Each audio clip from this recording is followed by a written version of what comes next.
we're about to go somewhere out now. Times to rise and elevation starts to drop down. Our little secret, don't kiss and tell, you're so bad. I'll probably see you in hell. Welcome to hell, baby. This is podcast hell. You do like current event shit. Yeah. That's got to be a grind. Yeah. I mean, most of it, the TikToks and stuff, those are easy to pump out. It's just you do them every day. I just pump them out. When I do like the long form news stuff, that's a pain in the ass to do. Yeah. The fake news show that I do, that one's a pain in the ass. Do you find, because like I did, this is like back when I was in New York, like I used to do more like, I had like a political talk show thing that I did at a live theater. And like, I was just like, I would get so depressed talking about politics all the time. Do you ever get that? Or you like, does it give you like energy to do that stuff? I don't know if I get depressed. I don't even think about it that way. I just think I'm just making fun of today's events. Like I'd be making fun of current events regardless, right? Yeah. So it's not like I'm doing, when you start doing like real journalism and stuff, then it gets depressing. Sure. Like if you really start, when I do political comedy, I try to like just do the minimum to get the people going, and then I have to go on weird tangents. You're not like interviewing kids that were molested by priests in Boston. No. You're not like spotlighting it. Buzzkill. Yeah. That would be a bummer. Yeah. That like, if I like to do political comedy, it would be like, I'd start off like, hey, there's a homelessness problem. And then I would go from like, let's pack them all up and ship them to Mars. Like something like that, where it's like, I like to go into the absurd pretty quickly with it. So it's not like I'm really digging into the facts of it. Fuck the facts. Yeah, it's really boring. It's boring. Yeah. It's not necessary for most people. Like, they're not funny. They're not funny. They're not funny. It's pretty terrifying. Comedy, or we're here for the facts. Even the news isn't interested in the facts anymore. So like, what? Why should I be care about the facts as a comedian? Dude, can I show you something horrifying? I just noticed. Do you see on the couch the handprint? Yeah. Does it look like I murdered a man and his like his hand? What the fuck is that? It looks like makeup. Looks like you. It's not makeup. Yeah, I don't wear makeup. Maybe my wife did that. Yeah, maybe it was your wife. What the fuck? Well, we had somebody. We were gone for a little bit, so we had somebody watching our house. Yeah. And I'm wondering if somebody caked themselves in makeup and then had wild monkey sex on the floor and used the couch to like brace themselves. Clearly. That's why you can't trust people watching your house, man. Yeah, we have people that does that. Or would you be weird if someone was sleeping in your bed for a week? I'm also I'm framing it shitty. I'm saying, would you be weird if maybe it's normal to not want someone to sleep in your bed? I would say it's normal that someone would sleep in your bed. Yeah, I the thing is, you can't think about it. Yeah. I think if you have to be like, oh, this guy's just in the house, but you can't really think about. You hope they don't beat their meat in their bed. That's like the number one concern. Yeah. We've had like when we leave, we have to, because like we can't put him on a plane. Yeah. So we have to like, and he's very particular. So we just had people come over here and stay here and watch him. Yeah. But I'm always like, my wife is much more like, we have to clean the whole house. And I'm very much like, we're all going to be dead in 50 years. Do we really need to clean up that much? Like, we'll change the sheets. I'm not a monster. Yeah, that's good. But like, I really don't care if people fuck in my bed. It doesn't bother me. It doesn't bother me. Yeah. To me, I'm like, it's going to be somebody else's bed eventually. Maybe a homeless guy's bed. I would have less problems with someone fucking in my bed than wanking. Because I feel like wanking is like, just do it somewhere else. You know? But if they're having sex in your bed, it's twice the amount of things to get in your bed. You know, it just... you know what? I feel like someone sleeping in my bed is like I'm helping out the homie. You know, it's like, like, you know, I'm helping my buddy get laid. You know, sure. I'm like being a good friend. Like someone just wanking in your bed. It's just like you're like encouraging bad behavior. Yeah, you picked up a girl, bring her back to my place. I feel good. Like like the guys looking at him, checking out who's watching my house. I hooked him up, you know? Yeah, but here's the question. Like, how do you express that to somebody who has to stay in your house? You're like, hey, man, thanks for hanging out. We appreciate it. Mailman comes around noon every day. And do not masturbate for the next week. Or Yeah, if you you can do, masturbate. masturbate in the shower. Yeah, do it in the shower. Or So you have no problem with a man jerking off in your shower. I mean, there's a drainage hole in the middle of the. It's not like, but maybe they're jerking off in your bed very neatly. Like they've got a little napkin set up. Like if they're doing it, here's the thing. There's a respectful jerk off. Yeah. In somebody else's bed, and then there's the disrespectful one. Yeah. Disrespectful one, you're spraying, you're rolling over, you're not cleaning. Yeah. That would be fucking outrageous and wrong. Wrong. But if you're just quietly tugging away and cleaning up right after, I think I'm okay with it. I wouldn't want to know about it. I mean, there's nothing you can do about it, right? You definitely don't want to know about it. Yeah. You definitely don't want them to like email you. I just feel like, bro, why'd you jerk off in my bed, man? Like, at least like it's just do somewhere else. Like, wasn't it weird for you? Like, do you want to? I don't want to jerk off. Would in my you feel more bed. comfortable if you like, let's say you had a nanny cam, or something, and you had two choices. You either like somehow the nanny cam gets that somebody picks up the bear and accidentally puts it in your room. Yeah. And then option A is you see in the cam that he's jerking off in the bed. Yeah. Option B is he starts to jerk off in the bed, realizes I shouldn't be jerking off in my friend's bed, gets up and then just masturbates in the corner, standing, facing the wall. That would be so much worse. That's so worse, yeah. So I think, to me, I'm like, masturbating in the bed is bad, but so much better than just randomly masturbating around the house. I don't know. I see masturbation as like a very natural thing to do. I would not be upset if anybody who's watched Gordon has also masturbated in the house. I would be like, I encourage it. No, I don't encourage it. That's too much. I don't encourage it. Yeah. I just accept it. I mean, I feel like it's best if you're in a guest room, you know, that's a wanking room. Okay. You know what I mean, like if there's a guest bedroom, that's the room to jerk off in. A guest bedroom? What is this, the fucking Taj Mahal? I don't got guest bedrooms. There's only one bed in the house. Yeah. I mean, you're the one inviting people over to watch your house. I don't know what I'm doing. You're like a lord of a manor. No, but here's the thing. he's like, Yeah. Well, look, we're doing all right. We can afford a $70 a day. I don't think it's good for dogs to like just drop them off in like a kennel or whatever, especially him, because he gets fucking weird around certain dogs, so he'd be stressed out. There's this one dog daycare place by my house. It's like they have a lot of windows. You can always see the dogs playing with each other. How are they doing in there? They seem to be doing great. Honestly. They're doing good? Yeah, they're really great. Yeah. Okay. Sometimes when they're alone, they look unhappy. Yeah. You don't know that they're great. They look happy. I know, but I know. Yeah, it's a very quick snapshot. Yeah. That could be like the only time they're not getting like molested in the back. Like who knows what's going on behind closed doors. There's a lot of windows. There's not a lot of room for them to just get diddled in the back, I feel like. Good. I don't know how much it affects them. I don't know if it lingers with them the same way it would a human being. They'll do something. They'll know it can't be good. Yeah. It's definitely not good, and it should not be done. Yeah. We just want to, clarify my position. Yeah. I'm very anti that. Yeah. I don't know. Do you have a dog? No, let me turn this thing off. It's vibrating. What's the life look like? Dog, just me, lady, just me in a studio apartment, man. All right, yeah. You like it that way, or you like I gotta It's get fine a for now? Yeah. Okay. It's fine for now. Long term, are you like gotta get a wife and a dog, or are you like doesn't matter? I mean, wife. We'll see. Not a dog man. I like dogs. I like dogs. I dog dogs, but I don't know if I don't have to have a dog. Yeah. I felt the same way too. My wife wanted a dog very badly. Yeah. And then we got this fucker, and now I'm like, I could never. Yeah. It'd be very hard to imagine life without one. Yeah. It's gotta be what it's like to have a kid in some way. Because before I don't have a kid, and we're talking about doing that. Yeah. And it feels like once you have a kid, it'd be impossible to picture your life before you did. Like my friends talk about that. But for now, I'm like, because I don't have one, it doesn't seem like a big deal. Yeah.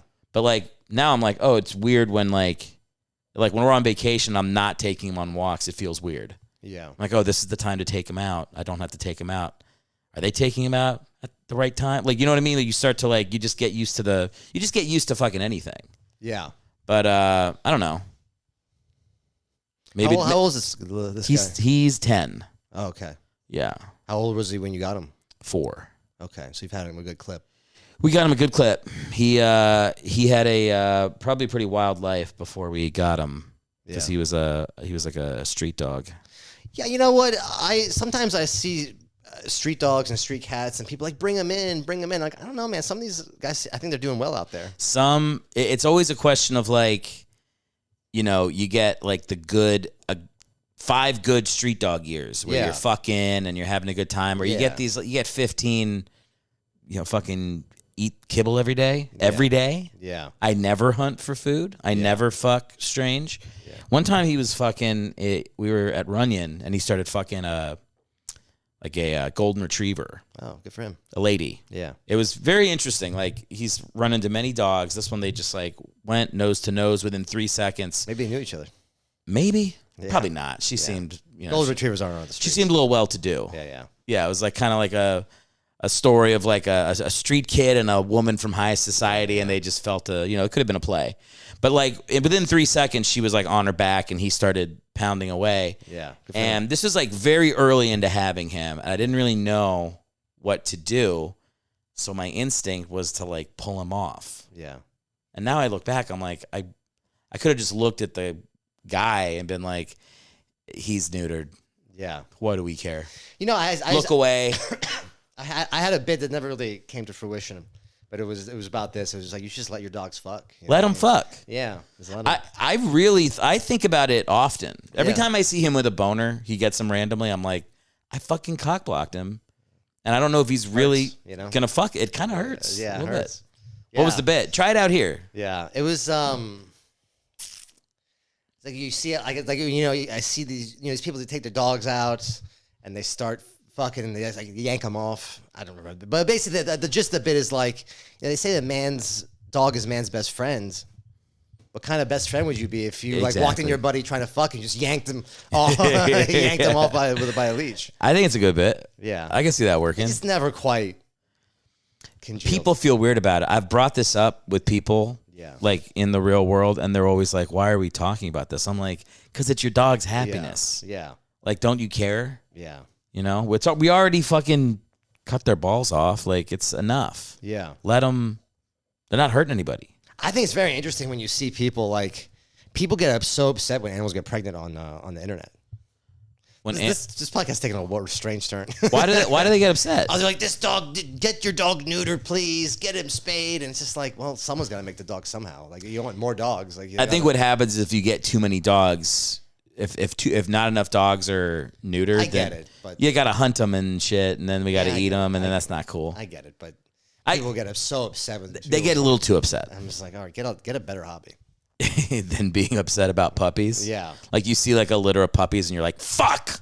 No, the people get that upset, and like the comment section, you're a fucking terrible owner letting your dog get knocked up. I'm just like, can you dial it down a notch? Like, yeah. Maybe it's not that bad an owner. Maybe not. I don't know. It's I guess it's like like when they like it's deer season and they're like, if we don't kill these deer, then there's going to be too many of them. I'm like, oh, I guess they should thank you for like going in and like blasting half of them away. Like, they need it. What if there's too many deer? Then it's like, okay, then there's a bunch of deer in your. I guess it's pretty bad. They basically these deer's like they run out of food and they just like panicking and they just starve to death. That's what happens. Yeah. They start. There's too much deer. There's not enough food. They start just like. I mean, if you just like imagine you're just walking around all day, you can't find food, you just start panicking. Just hungry. Well, like, what does a panicked deer do? They jump into windows. They'll start jumping into houses. They'll just really start. There's going to be more accidents because they'll be jumping out in the middle of the road trying to look for stuff. Oh shit! Okay, yeah, that makes sense. Yeah, I thought you just meant like inside the deers are panicked. I'm like, that seems like it would be pretty. I can't tell the difference between a panicked deer and a very calm deer just by looking at it. Yeah. But if you're saying their behavior becomes erratic. Yeah, it becomes more erratic. Also, they're just out in the wilderness starving to death. It's like not good for anybody. It's probably better to kill them. It is better to kill them, yeah. It's especially if you kill them quick, shot to the heart. Yeah. Honestly, a shot to the, for a deer getting killed by a human is the best case scenario. There's no better death than death by human. Yeah? Yeah. I mean, what are you going to do? They're going to either starve in the wilderness. They're going to break their ankle and like just die in a ditch somewhere, starving to death. Or a wolf Oh, yeah. Imagine getting run down by a wolf and then him just rip you out. So no deer ever just die of old they age, never die surrounded by their children. No, no animal in the wild. Never. No, it's not like Bambi. we were on vacation somewhere. Oh, we were in the Adirondacks in New York a while ago, and there was like a family of turkeys going across the road. Swear to God, this is true. It was like little kid turkeys, parent turkeys, and then like old turkeys behind. It was like a whole family, and there was like, it looked like kids, parents, grandparents going across the street, and I was like, holy fuck. Yeah. That those old turkeys are gonna they're gonna get to have the full arc of life. What's gonna happen is a fox gonna come and just rip their head off. But how do they get that old to that point? They I don't know how old turkeys live till. Yeah. But those old ones got old. Yeah. Something will. I mean, some animals get old. Something will eat them. Something will eat them. Every single animal. Or they could just get, or they starve, or they get, if you get sick, you just die, right? There's no, There's like, they get sick and they'll just. Yeah, but that's what happens to us, too. Yeah, but I don't think it's like a nice, peaceful thing where everyone hangs out and watches you slowly pass away. It's kind of leave you behind. Maybe. I guess you're right. Yeah, I don't think it doesn't end well for animals. The way to go is shot. Maybe like have your get your head cut off. My brother-in-law, like, they will kill their own chickens and stuff. Yeah, and it's weird because like when they do it, everybody gets sad because they're like there is like a price to pay for the meat. Yeah. Which is better than me because like I buy shit from the store and I like cook it wrong. I'm like, oh fuck, I just throw the whole thing away. But it's like my parents just got chickens. I couldn't. It's tough. It's tougher to kill them than you think. A tougher kill? No, just like my parents just got chickens and they raised them. Yeah. Like there's no way they're killing them. Well, a hawk will get in there. That you got to be. A hawk tried to kill him. You got to be. So my mom had chickens, and a hawk got in there and just fucking ripped them up. Yeah. This is like while I was home. Yeah. Like I think there was like 10 chickens, and there was 2 left. We lost one to an animal, and a fox almost got one. I saw I heard like these noises outside the house. This was over the winter break over Christmas break when I was visiting my family. I heard these noises, and I went on the deck, and I saw like birds were out of the coop.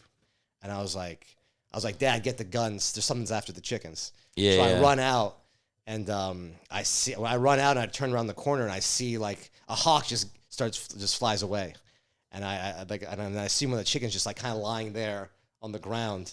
I thought it was dead. I was like, should we just shoot this bird, or do you want me to stab it? Because it was still breathing, but it was just lying there dead. I figured it's like half dead. My dad's like, well, make sure it's dead for real. And I was like, it was fine. Right. And I walk up, and it was just, I started moving some brush, and all of a sudden it just popped up and just ran into some bushes. I was like, Jesus. Oh, okay. So that one made it. He made it, but. Not as some of his brethren. Yeah, that one's almost died twice. What was the other time? One, this is before they were letting him go free range for a while. And then, we don't know what killed him, but some animal got one and injured 2 of them. And that was one of the ones that got injured. Okay. I think it was a fox or something. Where do you live? Or where's your family? My parents live in Maryland. They live in rural Maryland. Where in Maryland? That's where my family lives. They live in Westminster? Okay. Yeah. That's so weird because I was talking with somebody today on the phone in Westminster. Oh, wow. I work like a sales job. Nice. But I was talking to somebody in Maryland. Where are you from, Maryland? Like Montgomery County. Oh, yeah. I grew up in Rockville. We're moving to Rockville. Oh, in like 6 months. I talked about that last year. Yeah. I think that's like that might be why we were why you're on my podcast right now. Because we originally connected on that. Yeah, we're in Rockville. We don't know. I mean, my wife wants to live close to like the red line, so we can go into DC. So Rockville's like the last stop. Yep. So Rockville, Bethesda, wherever we can. Honestly, those areas are like pretty fucking pricey now. So I don't know. But my family, I'm not from there. I'm from Virginia. Okay. But my family moved there since I've left. So that's why I'm going back there. Just because, like, siblings and... How do you feel about it? Not bad, but not like... It's weird because I don't really like LA. Yeah. And I'm not really doing anything here that I couldn't do anywhere else. Like, I do a podcast. I work a remote sales job. I was auditioning and stuff, but I kind of hate that. So I don't really want to do that anymore. Yeah. So career-wise, I don't feel like I'm losing anything going out there other than like just like my friends that I hang out with in LA. Yeah.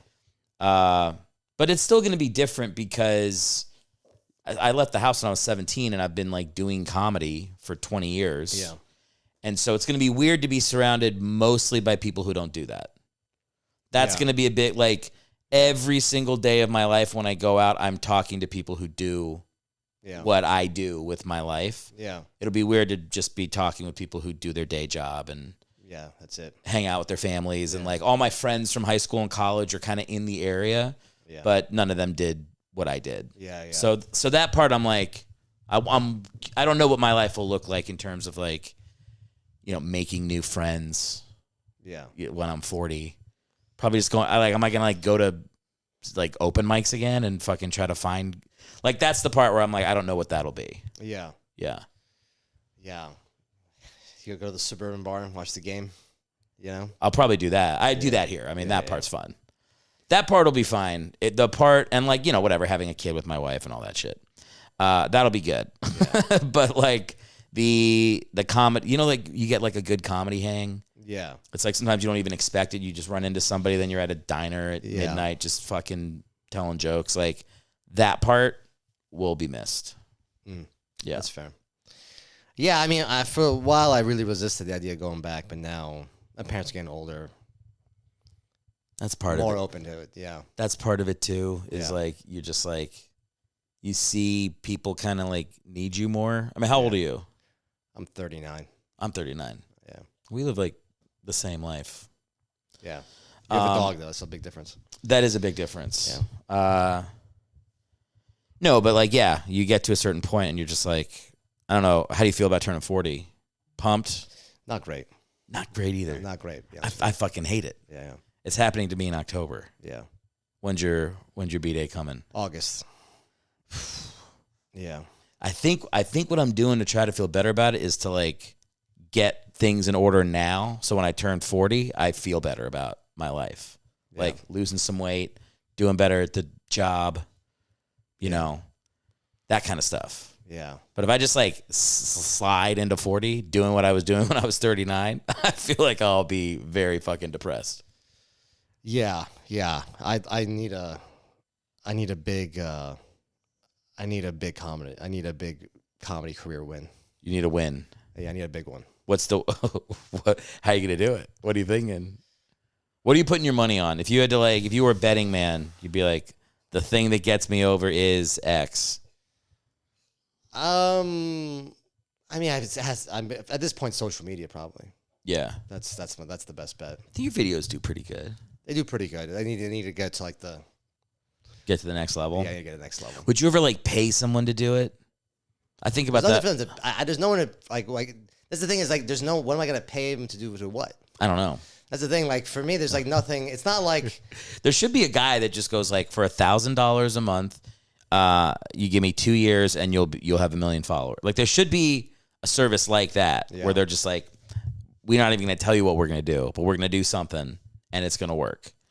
But it just feels like this nebulous thing where you're like, try this, I'll try that, and then hopefully something hits.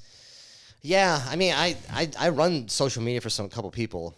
The thing is, no, there's no magic bullet or anything. It's just you just do it you just keep doing it. Yeah, there's not there's help with the technical aspect. I know how to film myself. Yeah. Also with comedy, it isn't me, so it's I don't need crews. I'm not filming these elaborate sketches or anything. So it's not like there's somebody I could hire to do that. It's just me yapping. So there's not. If there was something I could dump this off to, I would do it. But there's no one to dump it off to. Yeah, and people have dumped it off on you. They're paying you to do it for them. Yeah, I dumped it off on me. So it's like there's really nobody. It's me. I would pay me to do it for me. Yeah. Yeah. Especially with something when you're just a comedian, it's just there's nothing other than you talking. So it's it'd be cool if we had a skill beyond, our wit. It can be valuable at times. Yeah, I get jealous of chicks with big tits sometimes. I'm just God, that would be fucking awesome. You can become one in 2025, man. Well, that's not a bad idea. Yeah, there's nothing stopping you. Here's the thing. There is a path to you just got to take a hard left or a hard right.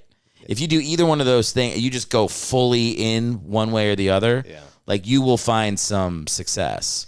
But You know what's embarrassing? The people who do that, they don't find success. That's really embarrassing. some of them do though. Some of them, many of them don't. They see some. I've seen people who they go one way and it doesn't work out. And it's like, wow, that's really embarrassing. And then they go, oof. It's like, oof. Do they then go back? They're like, let me try the other way.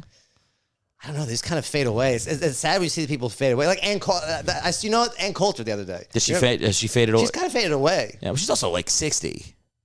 It's time to fade.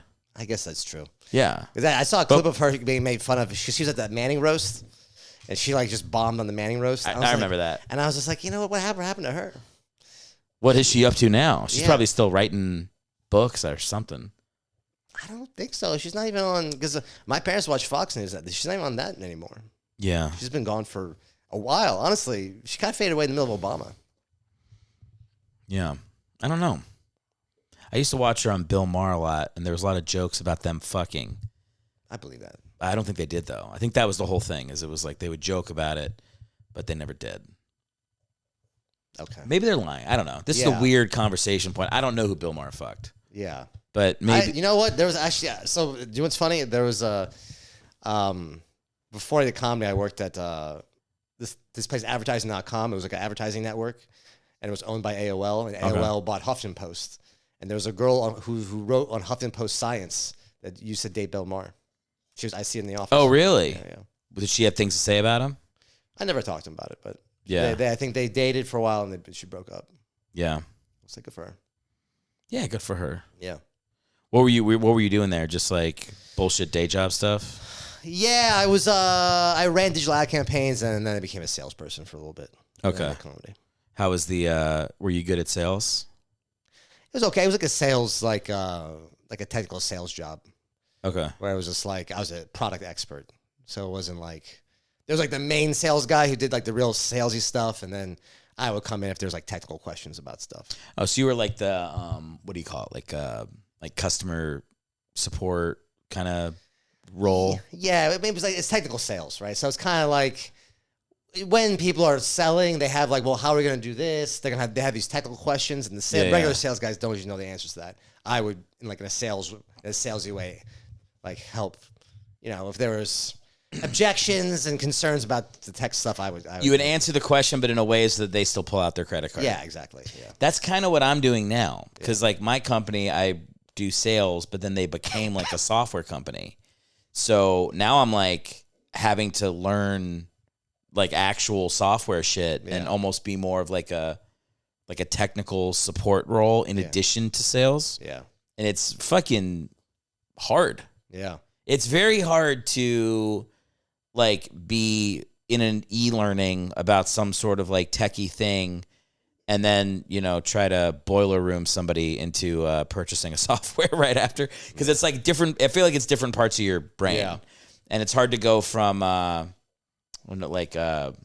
you're trying to like consultative into give me your fucking money. Yeah, what's the thing you're selling? Like what do you guys It's like a software for general contractors. Oh my god, that's gonna be a fucking these guys don't even know how to use a computer, most of these guys probably. Oh dude, and it's guys who are like computers are fucking gay, man.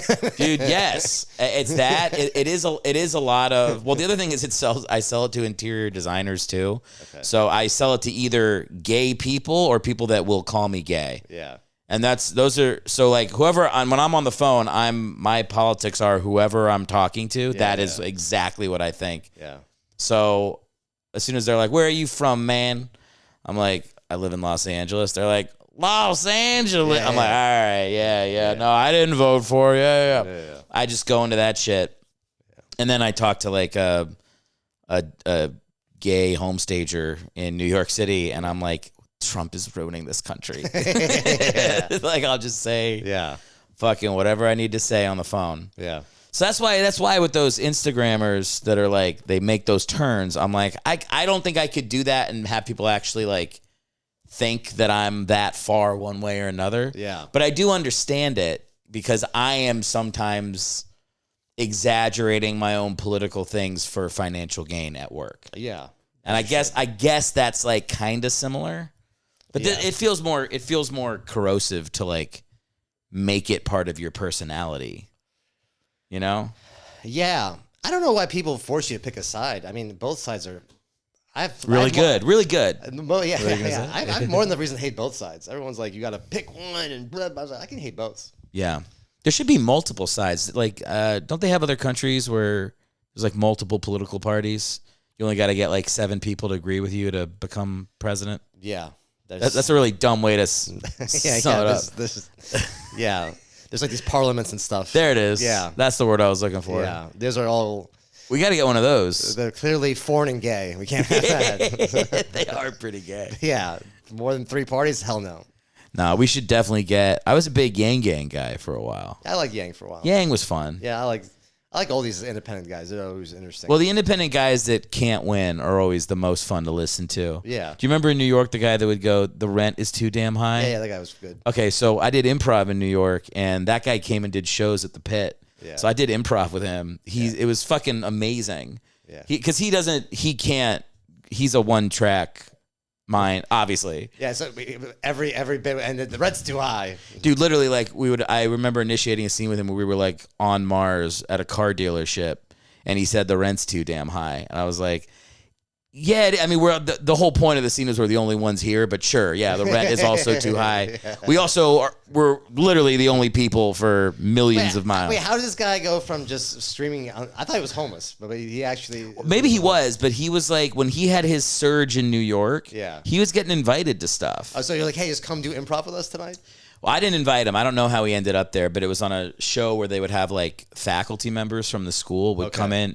It was like, they would have like a Wednesday night, their like house teams would perform. Yeah. And I was on one of those teams, but I was also a teacher at the school for a little bit, so they would pick random people to do the faculty show. That was like the late night party. Everybody's drunk at that point. Yeah. And just go in the back room, and the fucking rent is too high guy is there.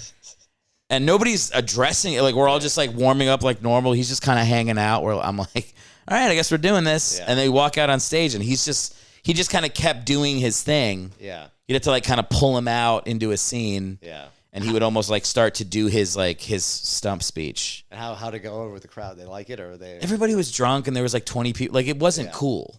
Oh, it wasn't cool. There were nights where that show was fun. Yeah. But that was not one of them. It was just weird. Yeah.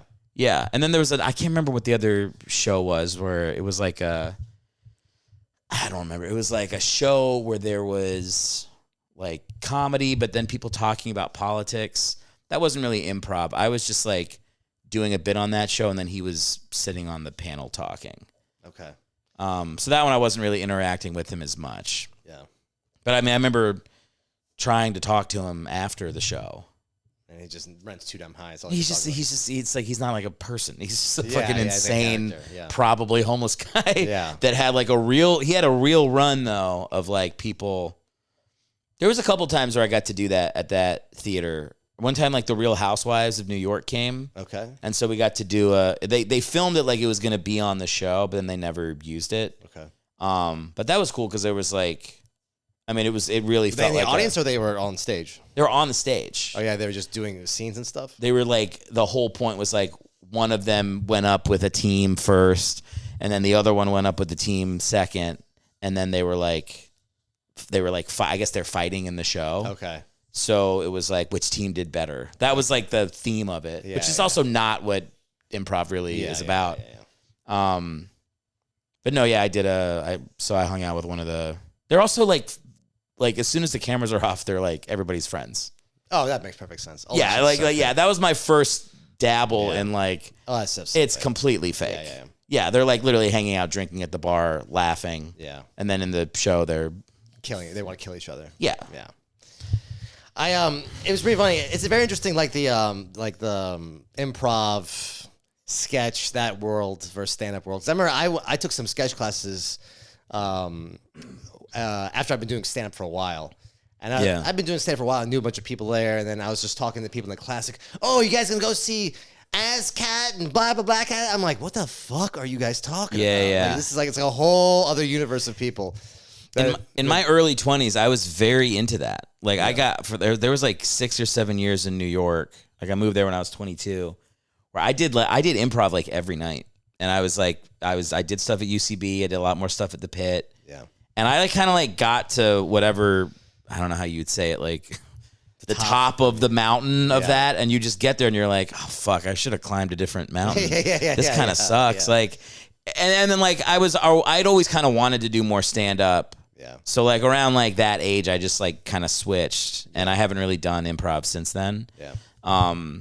But that said, like all my friends, all my closest friends, did improv at some point, and then switched to stand up, and like I met my wife doing improv, so it's like I got a lot of good stuff out of it. Yeah. But it really does just feel like fucking like I didn't do theater when I was in high school, but I can't imagine it was much different than this vibe. I remember they invited me to do like one of those sketch cram shows where you do like sketches the same day. Mm-hmm. I remember they were pitching the ideas, and I'm just like, these ideas are not like they were laughing. I'm like, these are like too niche. Like these are like only if you're like a uber like movie TV nerd, you're gonna like these ideas. Like when you go out, no one's gonna laugh, and nobody laughed at most of these ideas. Yeah. But I remember one time, that was the first time I've ever, when I had been in comedy like 4 or 5 years at that point. That was the first time where like I really heard anyone say a joke's offensive. Or it was like I was like, oh, people really, because I've seen it happen on TV, but like I didn't think people actually thought the stuff was like, oh, these or you didn't, you didn't think. I remember one time I was. You go to open mics, you hear basically hate speech, honestly. Dude, open mics, you watch people. There have to be, let's say 2% of open mic comedians that perform walk off stage, go home, and immediately murder their wife. Like it's got to be. It's not less than 1%. Like you watch, if you watch enough sets, there was a dude at 2% is high because like not that many of these guys have wives. That's a good point. That's a very good point. I mean, they go home and murder an small animal is like more realistic. That's whatever they can catch and fuck. Yeah. I mean, I did a show in LA. I won't say the stupid little club it was, but there was a dude that got up and basically confessed to killing 2 people. Like, not funny at all. Crowd is not laughing. He did like a 10-minute set, but it was whoever fucking booked this guy on the show. He is literally confessing to murder. He blew up people's cars. Wow. He did one on the East Coast, and then he moved here, and he was like, I didn't do it, but I felt bad. And we're like, uh-oh. What do you feel bad about if you didn't do it? And then he's like, then this other person that I didn't really like out here, they blew up in their car. Everybody thinks I did it. And it was like he was saying it like trying to like cleanse his conscience of it. Yeah. So like he couldn't just say that he did it, but it was like he was dropping these hints that he did. Yeah. And I mean, it was crazy. It kind of reminded me of when OJ wrote that book, If I Did It. Yeah. It felt like that. Yeah. Like, I didn't do it, but if I had done it, here's exactly every fucking moment that I felt it was that type of thing. Yeah. Very uncomfortable. Yeah. The worst is when you go, like, to open mic and you see, like, a one name, and it's not like a name, it's like a noun. Or like an adjective, like it's just like yeah, it's like here comes oatmeal. You're like, oh fuck, fuck, oh no, oatmeal. Yeah, it's like hope. It's like okay, Joy Cornmo. Oh god, it's never those names. It's like that's like the ultimate red flag. It's like this is gonna end. This is gonna be terribly, dude. Well, look, that is the worst of stand-up is that you do see hate speech and murderers sometimes, but. The worst of improv is what you said, which is like the sensitivity levels just got. I remember at one point, like I was on a. So I remember we were pitching ideas. This guy had like this was like right around the time that Obama was finished. Yeah, and he was like, his idea pitch was terrible. It was like Obama Hotel. Like it's because I just saw that Obama's having all this fun jet skiing and stuff now that he's not president. I think it'd be fun to have like the Obama Hotel. And I was like, and he was pitching these ideas and they were dumb. This is a bad premise for a bad sketch. sketch. And I go, well, you should have a restaurant with a secret Kenyan menu. And everyone was just like, I'm like, this is a harmless joke. It's so funny. That was the only good part. That's the only, yes. That's of course. Kind of funny. All right, now it's a joke. And it's also a harmless joke because, like, No, like you're clearly mocking how silly it is that like Yes. people thought he was Kenyan. But they don't. But they don't. You don't understand how dangerous irony is. Yeah. To people Yeah. like that, you can't talk like that. No, and it's just like, well, you're not funny. Yeah, it's very. Yeah, I mean, I have a million examples, but I'll tell you one that happened 2 weeks ago. I went to a party, and I used the word banged. And people say banged. People were like, banged. I was like, banged is bad now? Yeah. I should say fucked her brains out? Like, how is banged? Yeah. But banged got like static. And I was like, God damn. People are so ready to have their feelings hurt. Yeah. I don't know what breaks that spell because it was different. I remember when I moved to New York and I was doing comedy, that was like, I mean, when did fucking Obama get elected the first time? What year was that? 08? Yeah, it's like 08. 09? Yeah, 08. From like 09 to 2012, it felt like you could get up on stage and do anything, even in improv. Like, I remember I was on one team that we had some wild fucking scenes, and it was like, it felt fun. And even when people would be upset, you could just go like, well, the audience was fucking laughing their ass off, so fuck you. Yeah, yeah. You know, but like, it just turned at some point. Like, I feel like Obama's second term, when people started being like, I've noticed there's a lot of sketches being like, just people having like these stupid little concerns about like comedy. Yeah. That kind of started to ruin it. Yeah. That was my, but like I said, by 2015, 2016-ish, I was pretty much done with that stuff just because it was like, it's not fun anymore. Yeah. Yeah.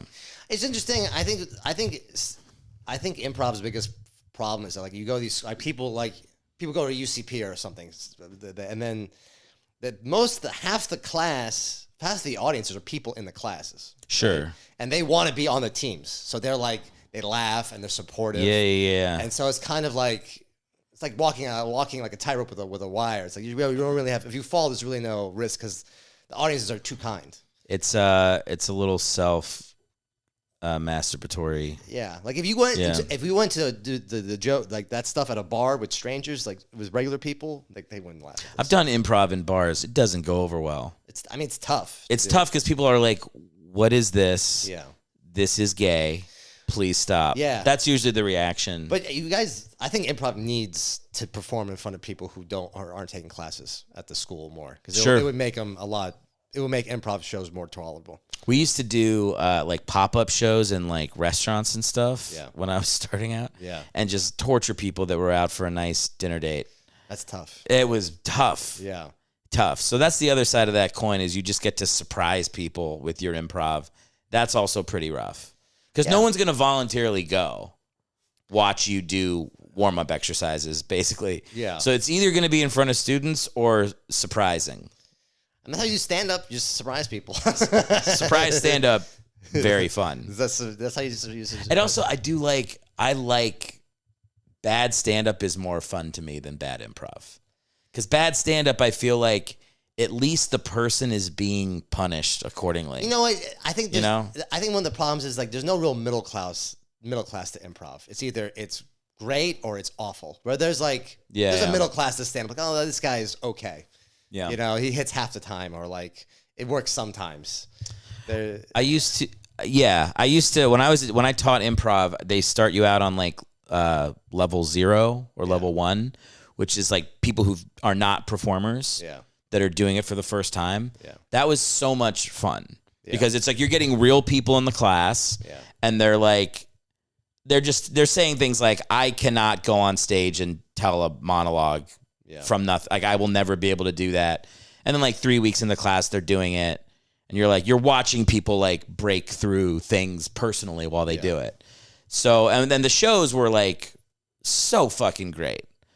And I remember like after a couple of months, they were like, okay, so do you want to teach like a level 2 class now? I was like, never. I never want to teach anything other than this. Yeah. I just like working with people in the beginning.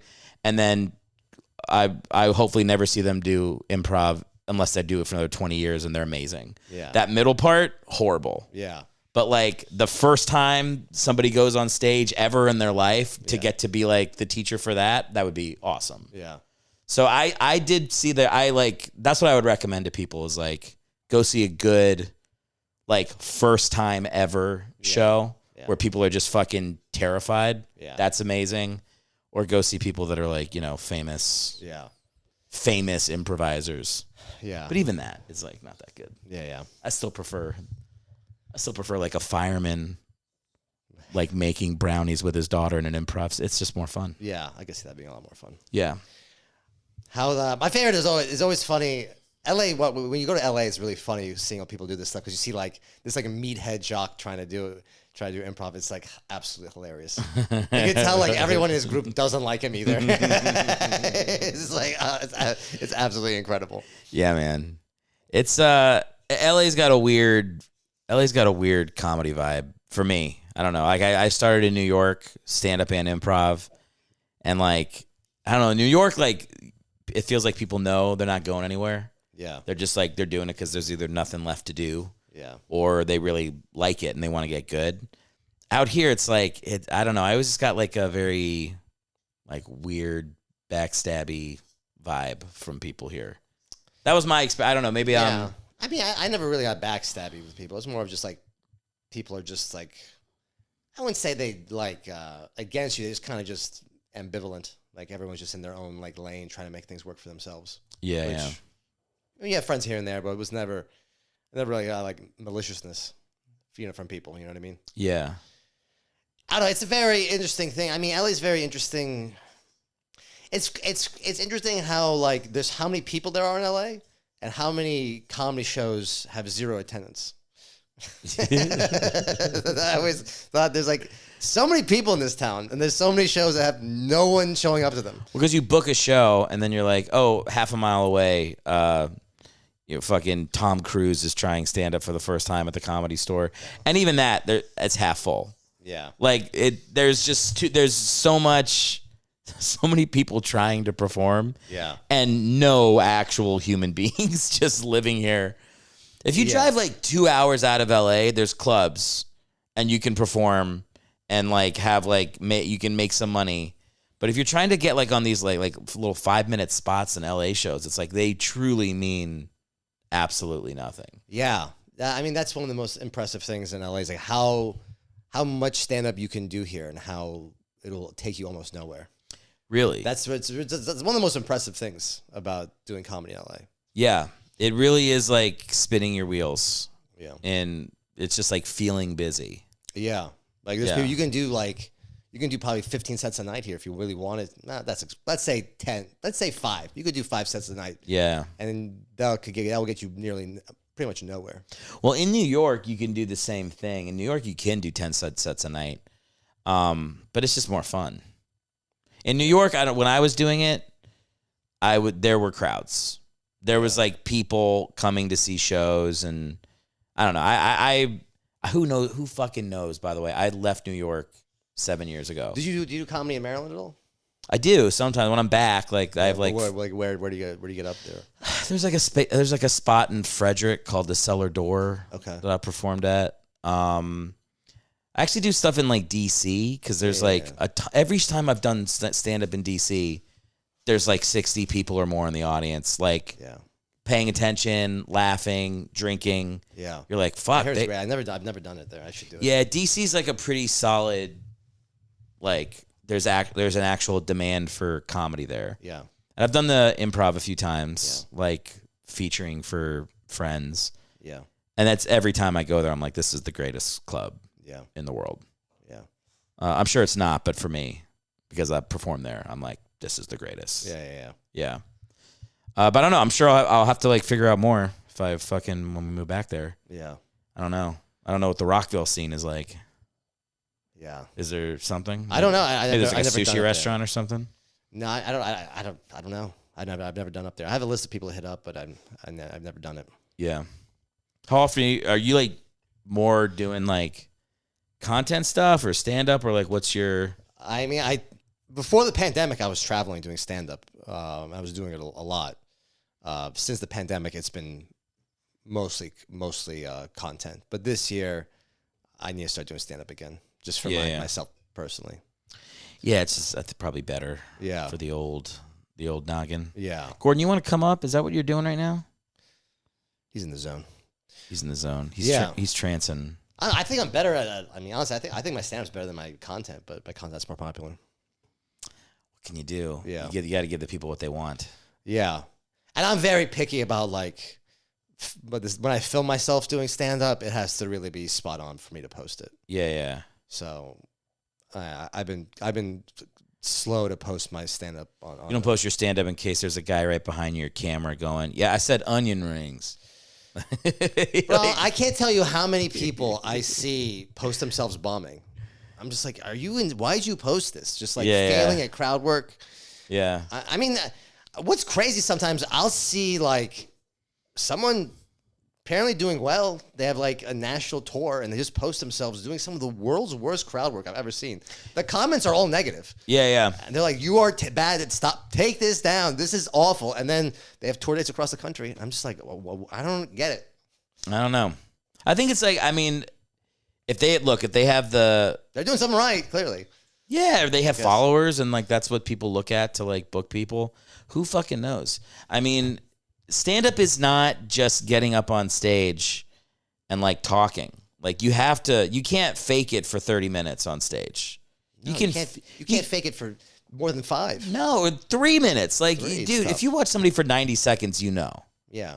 Even if like a joke doesn't go well, you can tell like, it's still a good comic that worked on something new.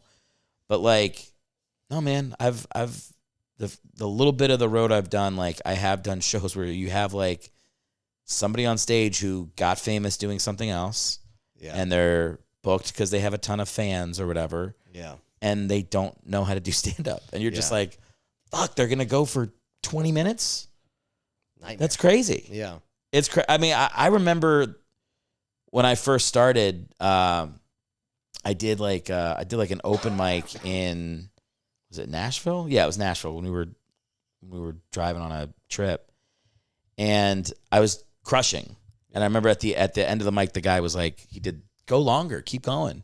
Yeah. So I ended up like doing every joke I had that I could remember on stage and getting off. And I was like, to my wife, I was like, I fucking did like, what was that, like half an hour? I looked at my camera, it was 12 minutes. I was like, and I did well. Like I was doing well, but I was like, in my head, I was like, holy fuck, this is my hour. Yeah. And it's like no time at all. Yeah. And that was with jokes. Yeah. How are these people getting on stage with nothing and faking it for 30-minute sets is crazy. I don't know. And do people like it? Like do the fans of these people? That's what's crazy because like people are coming to their shows. They've been on the road now for multiple years. So they go in the same place twice. People are coming back, and they're posting bombs. Like it's just like they're bombs. The comment section is everyone hates them. So I'm like, I don't get this. Who is it? There's I don't know these people's names. Let's name some motherfuckers. I don't know. Yeah. But when are you moving back to Maryland? What do you think? You got 2 years? I don't know. I mean, I don't know. I mean, if one of my parents passes away, I'd move back. Just I can't leave them. I can't leave them alone. You know. Yeah. So that would send me back. I think what I'd like to do is get a bunch of road shows going, and then kind of maybe split time or spend part of the year there, part of the year here. Do you like? My experience has been like it's easier to get on the road when I'm back east. Yeah. Like maybe there's just like more clubs or something, or it seems like easier to get booked than when I'm out here. I'm at home in the middle of nowhere. My parents, I don't do anything when I'm out there, which I need to change that up. Because my parents live in rural Maryland. There's like not. Yeah. I'm there. It's like I'm not. You feel like you're out in the middle of nowhere. Yeah. So like, you know where Westminster is, right? It's like. Yeah, it's like in between Baltimore and Frederick. Yeah. Yeah, like I don't. It's up there. Yeah. Waldorf. No, Waldorf is like south. All right. Southern Maryland. I'm just trying to think of towns in Maryland. Yeah. Waldorf. That's where Good Charlotte. Yes. Yeah. I'm familiar. I knew they came to my high school. Yeah. Oh, really? They came to my high school. I met their original drummer. Yeah, I can name bands that guy was in after Good Charlotte, which is weird. I was into that music. Oh, wait, so this guy's Dangerous D. Oh, I thought his name was Aaron. Maybe I'm thinking of a different guy that was in Good Charlotte. There was this guy in Good Charlotte. His stage name was Dangerous D. He was this freak show performer. Okay. And he was their original drummer? Well, that's what he told us. He's like, I was a drummer with those guys. He had a falling out. He's had a falling out with a lot of people. Yeah. Well, his name's Dangerous D. I can imagine. Yeah, he did sideshow acts and stuff like. So when I was doing a touring, I had produced this variety show called Freak Show. Had like sideshow acts and all kinds of weird stuff and stand up. And he was like one of our first like sideshow performers. Yeah, he was from that era, and he had like he's like I mean, they were playing like punk shows in people's backyards and stuff. Yeah. And so he's like, so like an early Good Charlotte drummer. Yeah, before they broke big. Of course, before they had probably had an album even. Yeah. Okay, that's true. They had another guy that I think his name was Aaron that was a drummer. He had like spiky blonde hair. Yeah. He was on their first album, and then he dropped. Yeah. And this guy didn't make it to the album. He didn't make it to the album. I have a buddy. Do you know the band Thursday? Vaguely. It's like an emo. Yeah, vaguely. But he like played bass with Thursday for a summer. Yeah. I'm like, that's pretty cool. Did you help him with any music? And he's like, no. It's like I was fucking high. Yeah, he's like, I was kind of. That actually is what he said. He said we did so many drugs and. I was kind of a bad influence on the band. They had to kick me out. Yeah, that would be cool. Like I was in a band in high school for a minute. It was just to fuck around. Yeah. Like nothing was. I don't think you like that. A lot of the bands that I listened to, I don't think they realized that their things they were doing would be remembered forever by people. It seems like a lot of them were just fucking around. Yeah. And like I'm still listening to their songs 20 years later, and they're like they've moved on. They have kids. They're like mechanics and shit. Yeah. They're like, oh yeah, I guess maybe we should have tried to make a second album or something. It's pretty interesting how I saw Yellow Card recently. Were they good? They're actually pretty good, honestly. They opened for Third Eye Blind. Love Third Eye Blind. I mean, I went for Third Eye Blind and Yellow Card. I'm like, well, I kind of want to see Yellow Card. Yeah. They play some of their newer stuff that sucks. It's like we literally only get to play it here because we have some fans. Everywhere else we just play the hits. But you played Ocean Avenue. I'm like, bro, they fucking killed it. Dude, Ocean Avenue's great.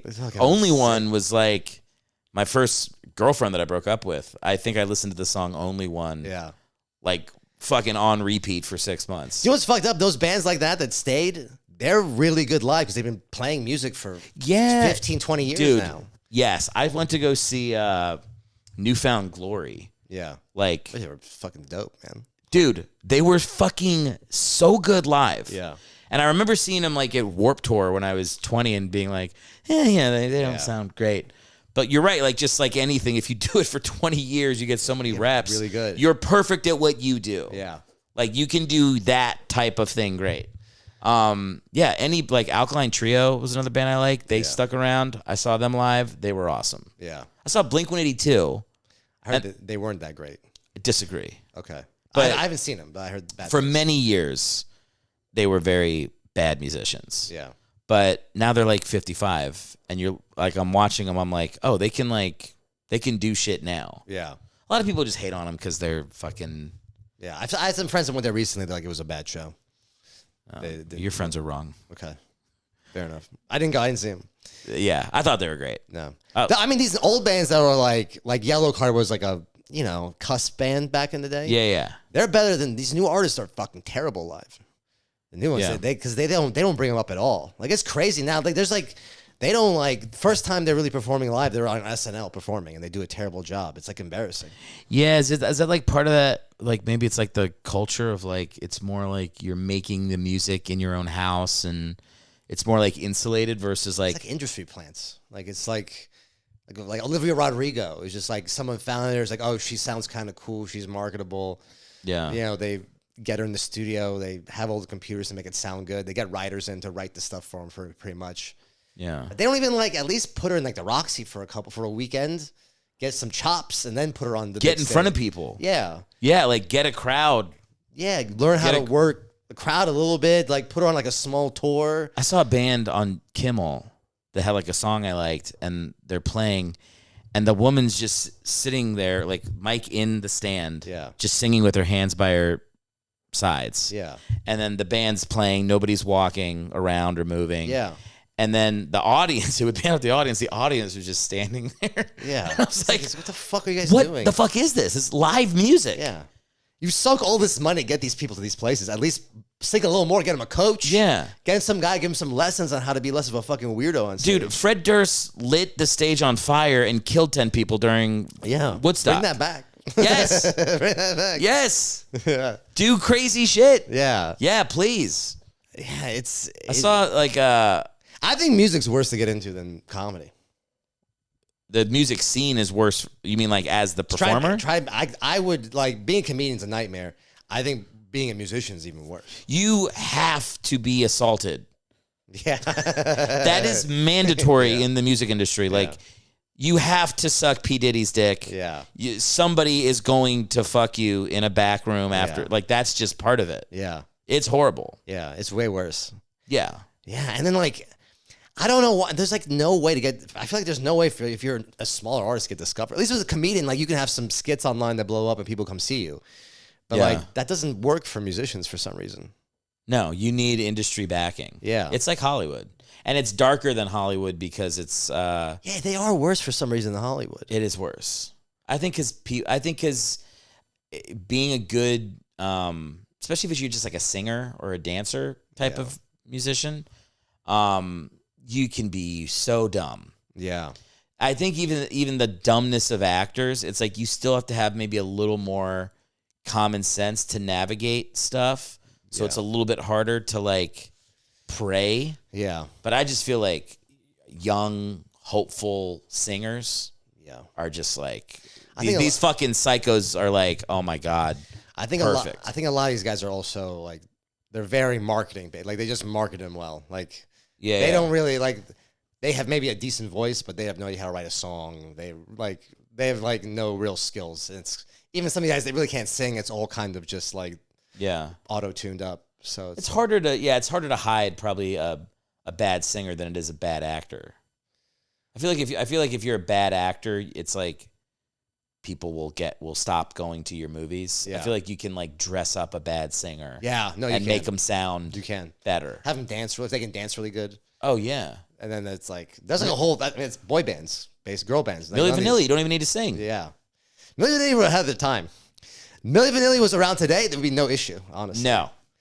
Like they were way ahead of the time. You remember Ashley Simpson getting busted for like also ahead of the time. 100%. Also way ahead. She was about 5 years too early. You know what I found out yesterday? Did you ever hear Whitney Houston sing the national anthem at the Super Bowl? Yeah.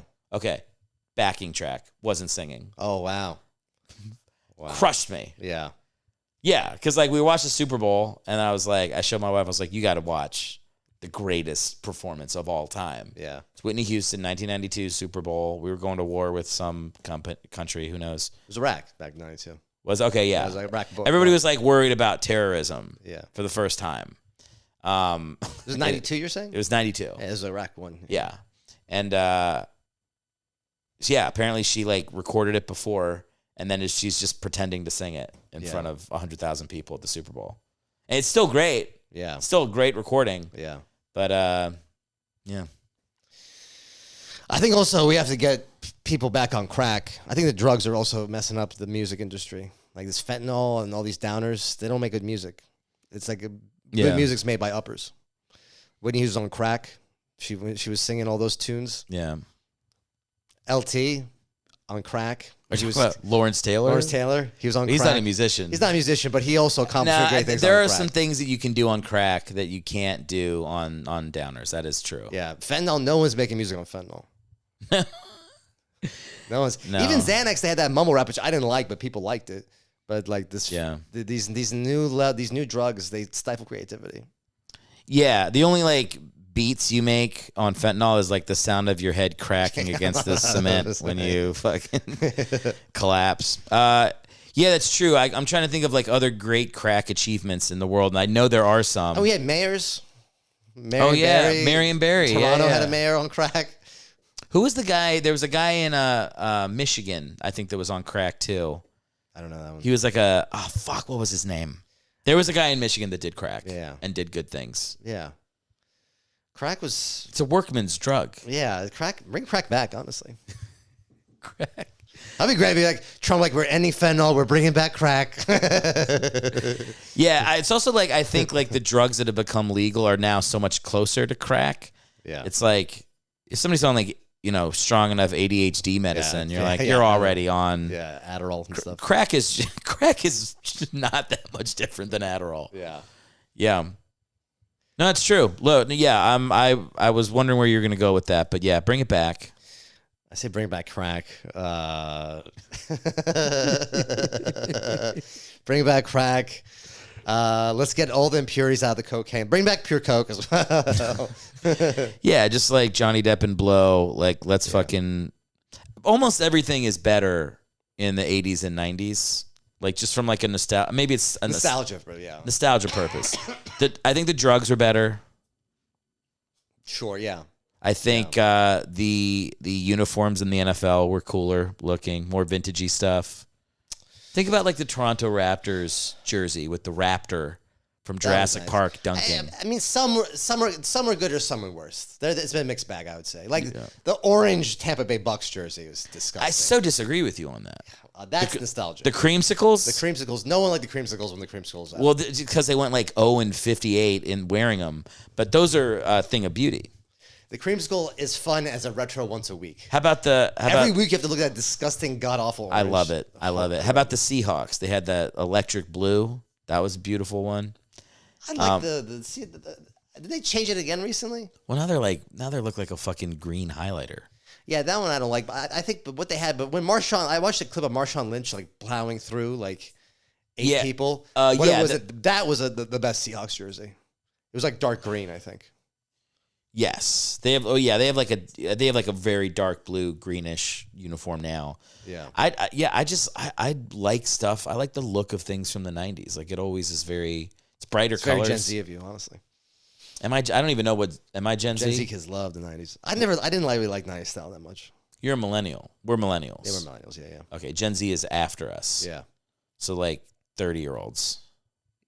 It's more like 20-year-olds, I think. 20-year-olds. I think it's like 20 to 30s. Very weird that things are coming back from my childhood now as like fucking...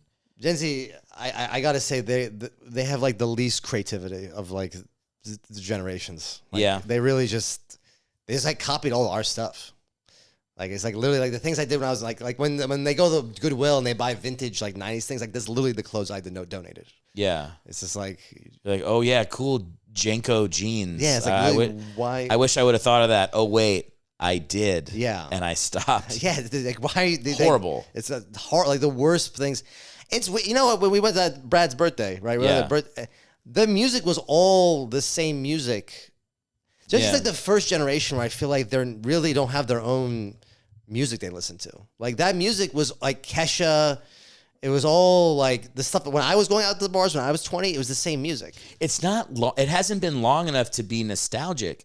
Like all those bands that I like, fucking Yellow Card. Yellow Card like was a band, and then around 2013 they're like, okay, it's over. Yeah. They sit down and then they're like, well, fuck, we're back 6 years later. Yeah. It's supposed to be like we're supposed to be 70 when we come back. Yeah. ABBA is coming back now. Yeah. Like. People wait like 30 years until something becomes retro. Yeah. You don't wait fucking 15 years. Yeah, I think it's a lot. I'd say they've been kind of they've really gotten like their music industry is completely imploded. There's like 4 big artists now. Like they don't have their own. I feel like they're the only generation who doesn't have their own generation of musicians. Like they have like Billie Eilish is like the only one. Like, where do you go? I don't even know where you would go to find like new music. There's no like cool record shop that you would go. Yeah, I mean, go on the internet and stuff, but like these new artists, they suck. No one likes them. It's like super just like corporate nonsense. There's like 4 artists that kind of made it to somewhat popularity. Beyonce. Beyonce's us though. Taylor Swift. I mean, Beyonce's our generation. You're talking about like new people? I'm talking about new people. Like I would say, like Billie Eilish is like I would say is a Gen Z phenomenon. Okay. Right. I would say her, like Olivia Rodrigo, but she's terrible. Right? Like, what about the lady that sings that she's a little cup of tea? I don't know that song. Espresso. What about her? She's all right. She counts, but I feel like she's been doing it for a while though. Miley Cyrus. That's millennial. That's our music. Okay. I don't know anybody. That's the thing is they don't like there's not a ton of like Gen Z specific. Yeah, maybe that could very well be true. My wife will like, I'll hear a song on her playlist. I'm like, ooh, I like that. Is that new? And she's like, that's Lil' Kim. It's 20 years old. I'm like, okay, it's nice. Yeah, the music. I mean, that retro music has to come back because there's nothing to fill the gap. Yeah. What'd you think about Kendrick Lamar at the Super Bowl? It was terrible. I hate Drake, and I was pissed at the end of it because Drake's gonna make a comeback now. He left the door open for Drake. I don't know why he didn't play any of his good songs. Yeah. He didn't play any of his. He didn't play Mad City. He didn't play like that. All of his hits he didn't play. Yeah. The energy was low. It was weird. It wasn't like big enough. Like you gotta have fireworks and shit. It's the Super Bowl. Like you gotta have big, weird, flashy shit happening. You do need fireworks. You remember when Prince sang in the rain? Yeah. With a billowing thing, and then like he's like in high heels dancing. Yeah. Like it was fucking incredible. Yeah. Why was he wearing bell bottoms? Why is Prince wearing bell? No, why was he wearing bell I was bottoms? like, why are you dressed? I did notice that too. I was like, you look just like a pilate soccer mom. Like, what are you doing? Very weird choice. But and also, you got to do a wardrobe change, dog. Like, I like respectfully, like you gotta change outfits and you gotta do over the top production. Yeah. I get you want to do symbolism. You can do that and delivers. You got to deliver. Yeah, like he was never on wires. Yeah, you got to be on wires, man. You almost have to be on wires. You have to be on wires at some Remember when point. Bruce Springsteen got away with not being on wires?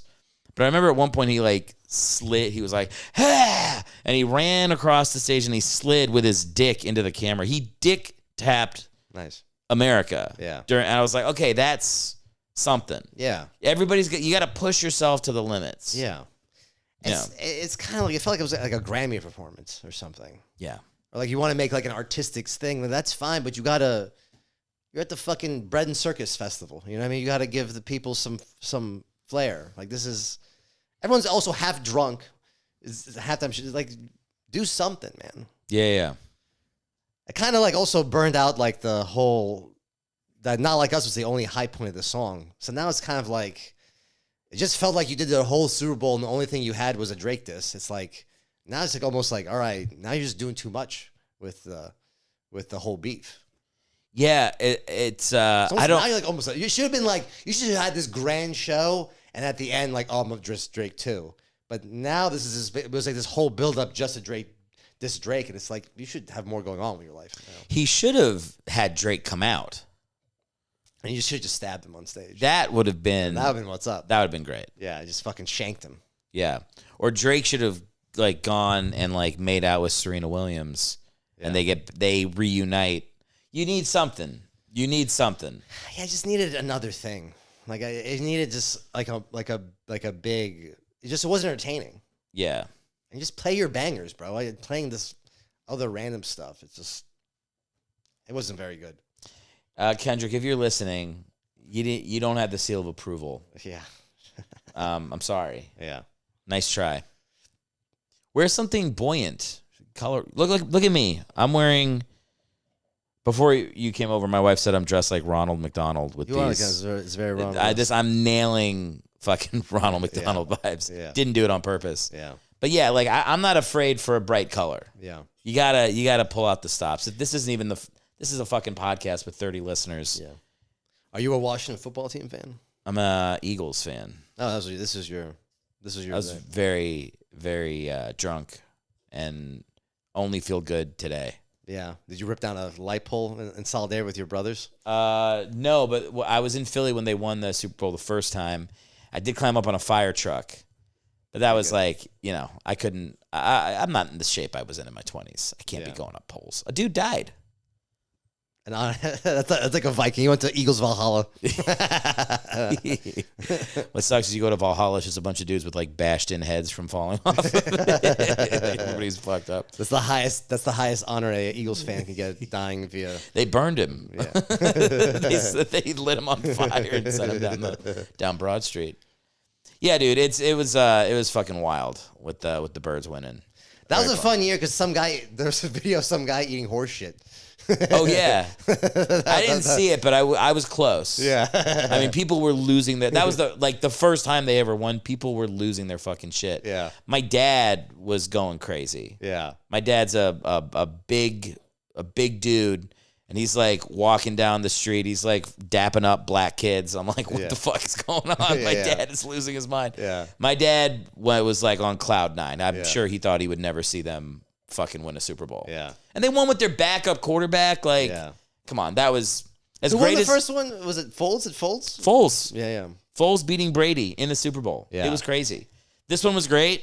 We won. I'm happy. Beat the fuck out of the Chiefs. Should have beat them 2 years ago. All that stuff. Yeah. But I don't think anything will ever live up to like winning their first Super Bowl with their backup quarterback. Yeah, no, that was crazy. Against the Patriots. Like, that was fucking sick. Yeah. I'm waiting for Washington, man. Dude, they had a great year this year. What do you think? Redskins coming back? They keep talking about it. The name? The name. They keep hinting it. They sold their here's the thing. They sold Redskins shit this year. They opened up their team store for like 48 hours. They're like, all right, we're going to sell stuff with the logo. It's sold out right away. They're testing the waters. They should bring back the logo. Yeah. The old logo was fine. And I will say to anyone who's like, it's not fine, the guy who made the logo hated Native Americans. No, he was Native American. No, I know. Yeah, he was a Native American, and he made the logo after like he was either one of his ancestors or a respected member of his tribe. Nothing about that team name or that logo is offensive in the context of it. It just doesn't. The name sounds fucked up. The Redskins' name is kind of wild. But like not when they did it. It was a term for like going into battle and stuff. Like it was used by Native Americans. This is someone told me this. I don't know if it's true or not, but apparently the Redskins were the most popular football team on Native reservations. It is true. So like, how racist is the name then? No, and a lot of Native Americans like it because it's like, I mean, this is what I don't know where I know this from. Maybe I'm making it up, but I've heard that it's popular because they're like, yeah, if they keep just renaming stuff that isn't about us, then like nobody talks. No, that's 100% about the true. history. So it's like it's 100% this keeps us in. Yeah, and that study that fucking Snyder used to keep in his little pocket that was like 90% of Native American identifying people support the name. Yeah, I remember I watched like a Daily Show thing that was like mocking that and being like it's self-identifying Native Americans, so it's not real. And then, so like 2 years later, they did another study where it wasn't self-identifying. Like they had to like verify that it was actual Native Americans. Yeah. And it was like 90-10 still. Yeah. Like there was really they just found the most offended people. Yeah. And were like, change this. And the real reason they changed it was because they fucking hated Snyder. And they knew it was a way to like push him out. Yeah. I mean, Snyder sucked. Of course, yeah. He's the fucking worst owner ever. Yeah. And he also like they should have done what the Seminoles do, like Florida State. Yeah. They have like a relationship with Seminole tribe, and they do a bunch of stuff that like makes like they even like they don't even say like it's a mascot. They're like it's not a mascot. Yeah. Seminole Nation, that's what we are. Like they go out of their way to like make it like a collaborative thing. Yeah. The Redskins totally could have done that. Yeah. But they just I mean, didn't want to. Here's the thing is like, all right, you said the name, Redskins name was offensive. So then you replace it with the name Commanders. So you just name it after the people that killed the Native American people. How is this better? Weird. It is weird. How is this better? It is weird. Yeah, I agree. I think just wiping any trace of Native Americans from all the sports teams. How is this also better? We're no longer the Redskins. We are the Virginia Company. Yeah. Like, oops. I mean, if they leave, I'm fine with them leaving the name Commanders because they had a good year, honestly, at this point. But like, if they bring back the logo would be sick. The logo was sick. Just make the uniforms look cool. I kind of like this uniform. What is it? What is you with these new uniforms? They were winning in them. Wear what Darryl Green wore in the '90s. That was the coolest shit. Those uniforms were good. Those uniforms were tight. What were you wearing when you beat the Bills? Yeah, I'm worried to bring that back. That's fine. Those things. Yeah. Redskins have a long history of great uniforms. Even their throwbacks are dope. They are. The one with the spear. The spear. Yeah, those are good. Yeah, those were tight.